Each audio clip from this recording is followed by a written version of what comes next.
Right, good afternoon and welcome to Tito the Troddler. We're out again, and it's been a while. I think it was October last time I was out, so good to be back out. We are troddling in the Yorkshire Dales just for a change, getting used to coming to the Dales now. I really need to start to have a word with myself because God, Bennett, this pack's heavy, really heavy, but I just can't give away the luxury. That's my problem. Is I've just got obsessed with trying to do things that unfortunately mean I've got to carry weight. That, and obviously I've got to carry some alcohol with me. That's the other side of things. As you're aware, I've got to always make sure I've got some vino and some a little drop of whiskey to put me to my bed. So we're in the Yorkshire Dales, as I say, and we're on the side of the wharf.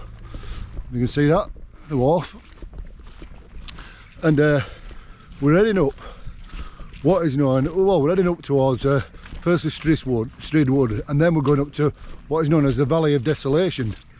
So should be a really enjoyable couple of hours. I feel like I've set off too late, but I'm sure we'll have a good time nonetheless. As long as we can get pitched up before sort of 5 o'clock-ish, we'll be all right. So I hope you enjoy it.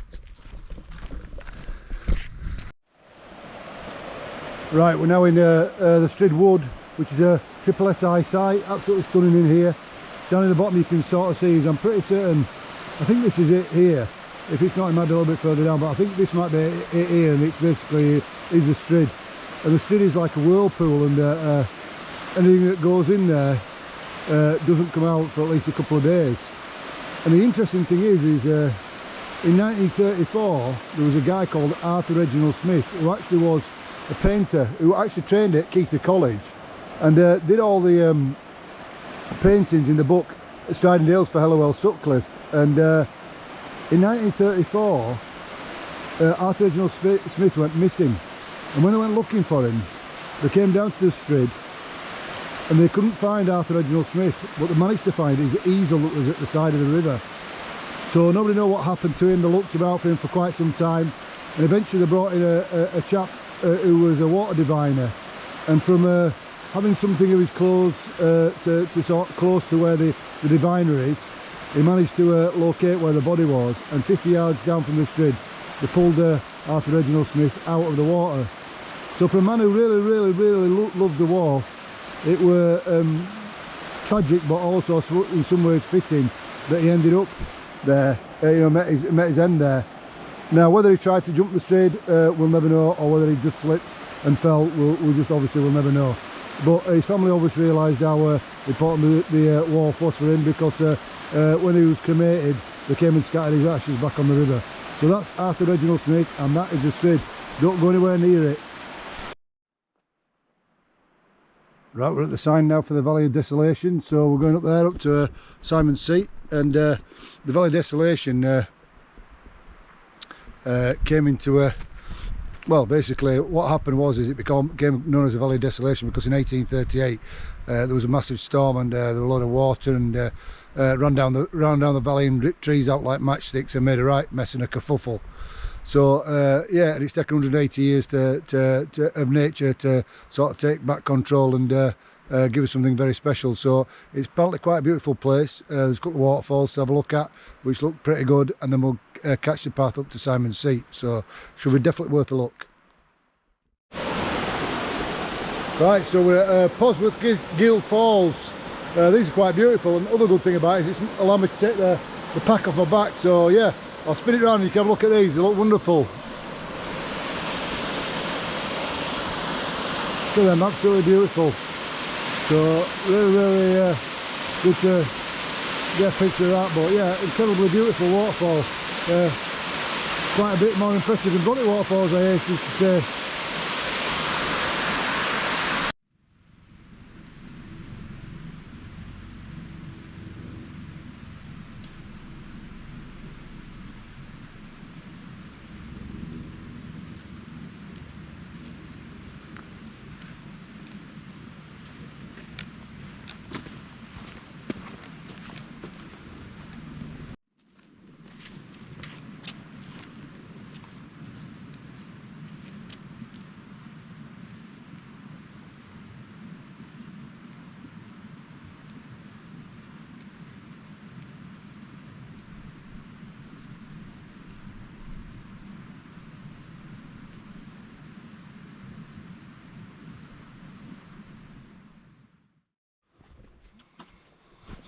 Whew.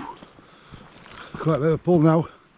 We're hopefully getting to the top of the Valley of Desolation now. I'm hoping that we'll get around this corner. We'll hit the track that will take us up to Simons Seat, but it's quite a tough little walk, is that? Just a lovely scramble. It's totally beautiful. Just wish I weren't carrying 47 tonne, that's all. But yeah, we're getting there slowly. Hopefully, fingers crossed, we've got light on the side. As long as we get camped up before 5 o'clock, that'll be a right good do. But fingers crossed. So here we are, we're at Simons Seat. Absolutely tremendous to get up here. I mean, I'll tell you now, it's been quite a pull up that hill. But I mean, look at that for a view. Absolutely tremendous. So we're going to I think we're going to make us way over to one of the box stalls, which is over that way. Just going to hide ourselves away a little bit away from it, because it gets quite busy, does Simons Seat. So yeah, but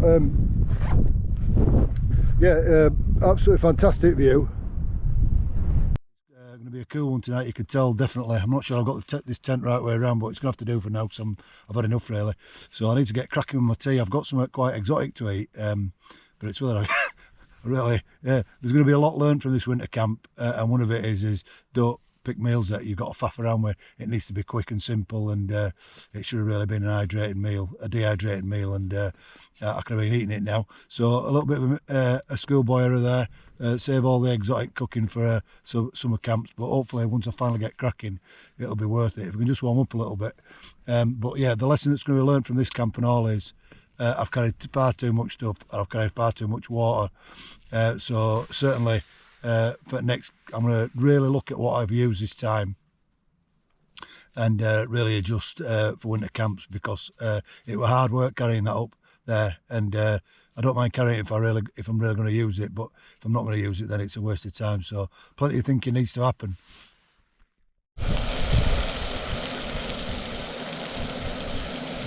So here we go, folks. This is the big meal. Don't know how long it's going to take. It's freezing, so it's going to take longer to cook everything. But so what we've got in here is we've got onions and garlic, and we've sweated it down with some pancetta and some chorizo.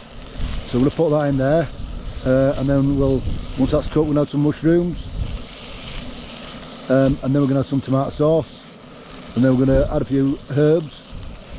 And then once that's done, we will leave it to get ready for a little bit and soften a little bit, and we'll put some water on, and we'll get some pasta on the go. So we're gonna have a spaghetti bolognese. Hopefully it'll come together all right. All this, it's just taking a bit longer than I would like. It seems I'm absolutely starving, but I'm sure it'll be worth it. But yeah, so there we go. That's the meal for tonight. So that's the bolognese sauce done. The mushrooms are added and softened, and I've just added the tomato and some basil. Looking lovely, really lovely now. So take this off the heat now, and we'll get some water on and start getting some pasta going. Right, the pasta's done, so we're going to add the tomato sauce, and away we go. Lovely jubbly, can't wait for this. Right, so there we have it, spaghetti bolognese. I'll just put some fresh basil and some Parmesan cheese on there. We've got some red wine from Bordeaux this time. We've got Lion de Barthé, which is the second wine of Chateau Barthé, which is from Pauillac, which is on the left bank. So it's grown on gravel. We've got 60% Cabernet Sauvignon, about 35% Merlot, and about 5-6% Cabernet Franc, just to give it that little bit of a peppery taste. So we're in for a treat tonight. Cannot wait for this. Absolutely starving. So I'm not going to say it's been worth the wait, because even though it looks absolutely fantastic, this is probably the last time in winter I'll be doing this, but in summertime I've got a feeling it'll be worth it, because I think this is going to be the best camp meal I've ever eaten. So we'll see.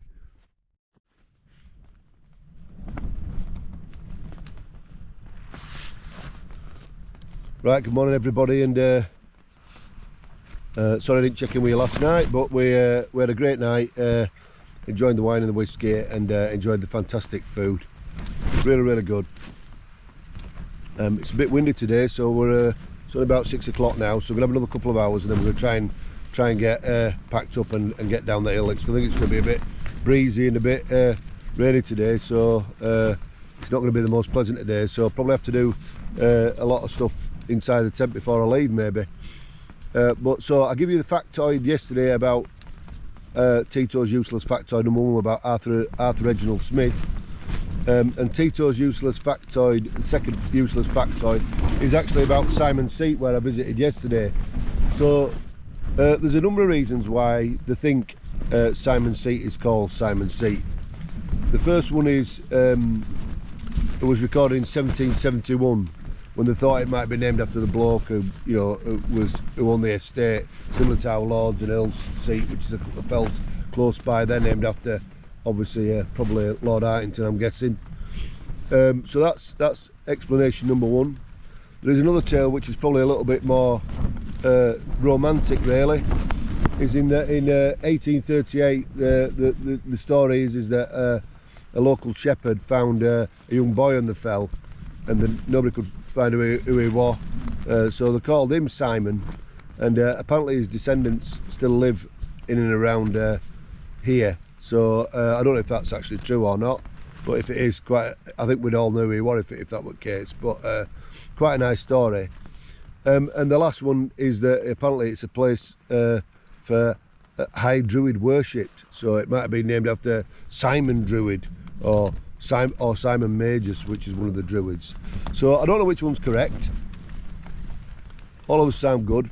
I think the young boy and the shepherd is my favourite, but yeah, they're the 3 options. So that's useless factoid number 2. While I'm here, we might as well do useless factoid number 3. So the Bolton Priory, which I might go and have a look at when we get back down, if it's not too windy and too rainy. But Bolton Priory obviously goes back an awful long time. I think it's like 1100s, and it was an Augustinian monastery, obviously before the Reformation, and Henry VIII lost his patience, wanted to get divorced and keep all the money. But the church that's there now, there's a church behind where the priory was. Magnificent church. You want to go and pay it a visit. There's partly, I think Augustus Pugin has had an effect on it. I think the stained glass windows that depict the life of Christ by him, and they're absolutely magnificent. They're worth a visit just to go and see them. They're that good. In fact, I might even go way back and take I might even stop off and have a look. But yeah, magnificent. And the other thing is that you might not know is old Fiery Fred Truman is buried there. He's buried at the Abbey, and I think his daughter got married there as well. So obviously, old Fiery Fred must have liked Bolton Abbey as well. So there's a couple of that's useless factoid number 2 and number 3 for you. So you're full up on factoids. Anyhow, we're gonna have another couple of hours and then we're gonna get packed up. I don't even think I can be bothered to make any breakfast this morning. I'm gonna have some bacon and a coffee and what have you, but I think I'm just gonna get ready, get up in a couple of hours, get packed up, and then get down that hill. Okay, thought I'd check in.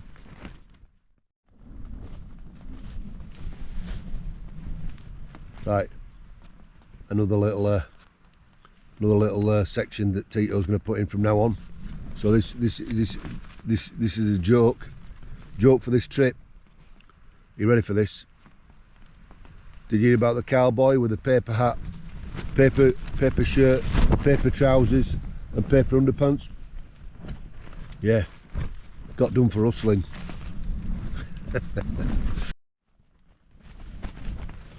Right, okay, another useless factoid. This time, I can't remember, it's either number 4 or number 5, but anyhow, useless factoid. Tito's useless factoid. The Craven Heifer.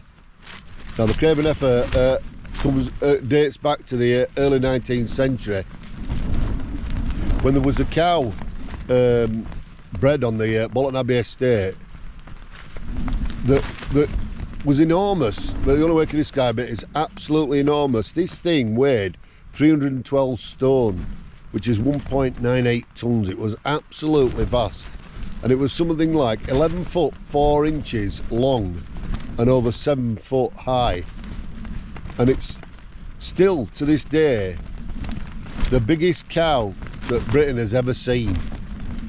although I've got to say I've known a few that have run it quite close. But yeah, that's a Craven Heifer. So when you see a picture of it, that's how big this thing was. Absolutely magnificent. There's a pub in Anningham named after it, and there's quite, I think, few Craven Heifers kicking about. So yeah, that's the story of the Craven Heifer. Quite unbelievable, huge. Right, it's about 7:30. It's continuing to blow, and I think we're going to have some rain coming in. So I've decided that it's time to get packed up. I think it's best plan of attack. Before I do, I will try and get an outside shot. I'm actually camped up by what's known as the Great Pockstones, which is just away from Simons Seat, because Simons Seat can sometimes get busy, and I didn't want to get interrupted early in the morning. So I've parked over here. I've camped over here, so I will try and get a picture at tent before I drop it, but I'm going to get everything packed up inside first. Before I sign off on this one, I just want to say a quick shout out to Wander with Vickers. She left a nice comment on my last video, and she does some fantastic videos, so check out her channel. I do admire her for the fact that, you know, as a female, and I don't want to sound sexist there, but that she goes and explores, and she's had a few mishaps. Somebody attacked her car, which weren't very pleasant, and it's something that as wild campers we all get sort of people think that we're awesome, that we don't love the outside and we don't look after it, which is totally ridiculous. I think true wild campers care for countryside as much as anybody. So big shout out to Wander with Vickers. Check out her channel. Right, we're all packed up. We just got the tent to put away, and then we'll be on his bike. Obviously we'll leave no trace, but yeah, so bit wild now, but still dry at the moment, so fingers crossed we can get down before it starts raining, but we'll see. So all packed up now, and as always, leave no trace. So we'll make our way down now. Been a fantastic camp, lovely view from up here. You can see, looking back up towards Simons Seat. So yeah, a really fantastic place. Right, let's get down.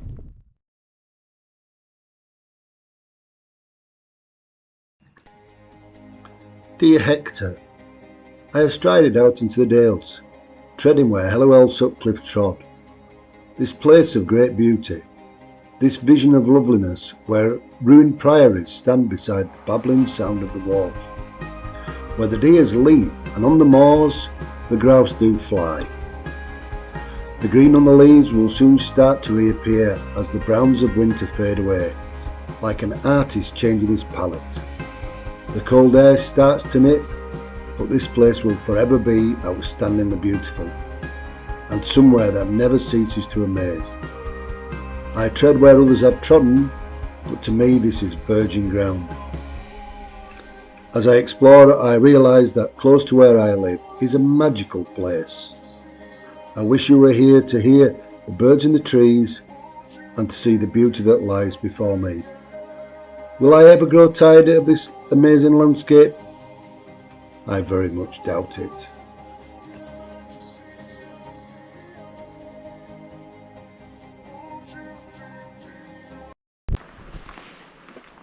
Right, we're back down from Simons Seat, and we're now going at the top of the Valley of Desolation, and I've got to tell you, a bit of desolation still here. Look at trees. So this must be what happened when they had that storm all them years ago, just uprooting trees. So yeah, I've got to say it's an absolutely beautiful woodland is this. So I didn't speak to you on my up because I couldn't hardly talk, so all that tired carrying so much weight. I've got to say to you, that's the other big advantage in all is obviously this pack's considerably lighter. I've got rid of all my water that I had last night, and obviously a lot of my food, so considerably lighter. But yeah, so this is wood. I'll just show you it. I'll spin it around and show you it. 1 second. So like I say, quite beautiful really. Yeah, very nice, but there's a few trees that have gone, so obviously we must still get some of the bad weather. Oh look, there's one near inside there, better be careful when I go around that one. But yeah, that's this is the wood at the top of the Valley of Desolation.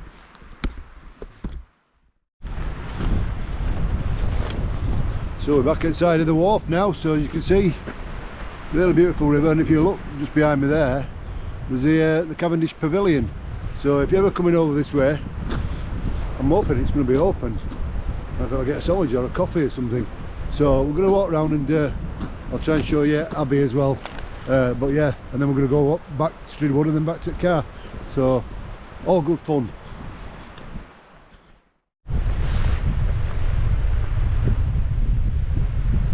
So I don't know if you can see it there, but there's the ruins of the Abbey.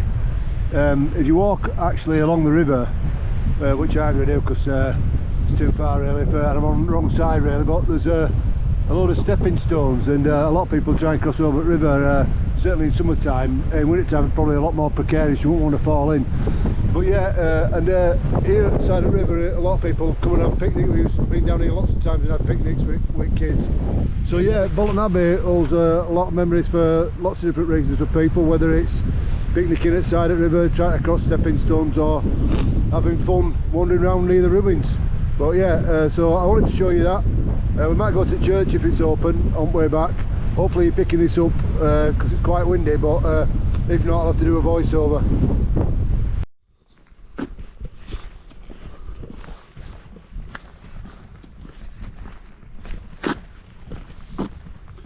Right, just replenished ourselves at the Cavendish Pavilion. We've had a cup of cheese and ham toasties and coffee, which is very welcomed. I'm just going to show you now. We're coming up towards. I'm going towards Strid Wood, and I want to. I'm going to show you Strid if I can get close to it this time. But just I'm going to show you a contrast here. It's so slow moving now. It's river on this side and so quiet, and this compared to what we're about to see later in a bit is quite incredible, really. But I thought you might want to see that. Right, so here we are at the Strid. You can see when I spin this round why if you fall in you don't come out. It's the force of this water and the speed that it's coming through this channel is quite incredible. There's a whole river coming through a channel that's not very wide, but I think it is reasonably deep, but if you fall in it's game over. So just a quick look for you now, show you.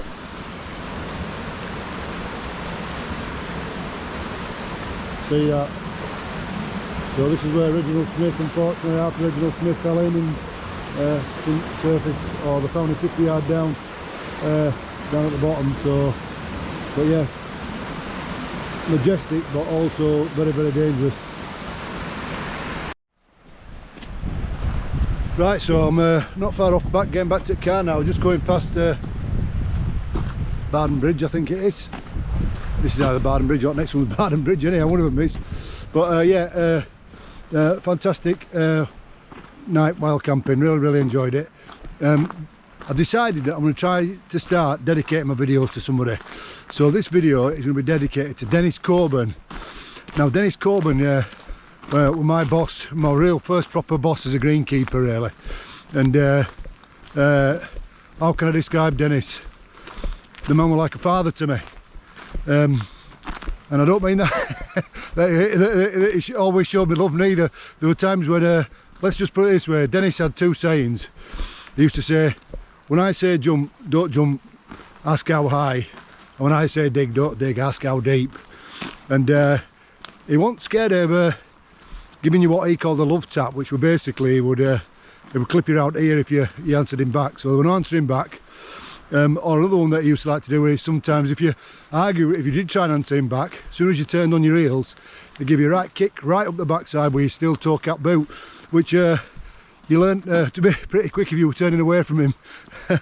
So you didn't get another one. But no, genuinely, it taught me an awful lot regarding greenkeeping, an awful lot about management, and it's no surprise that an awful lot of people who worked under Dennis went on to do good things in greenkeeping and also in life, because it was definitely a lesson in living working under Dennis Coburn. So Dennis, this is for you, my friend.